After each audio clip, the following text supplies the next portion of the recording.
How long are you going to be on bioidentical hormonal replacement? My intention is that my patients will be on it till they're 105, because when they're 90, I want them to be hiking up a mountain, still being able to have intimate moments with their loved ones, and be able to feel that sense of joy in life. It's really about being able to bring forth that youthfulness that is so wonderful for us as we're in our 30s and our 40s.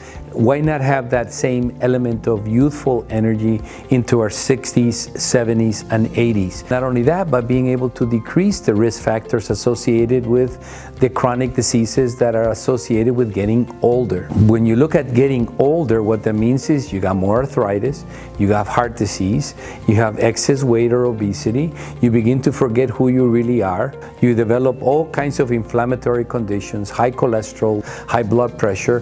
How do we shift that?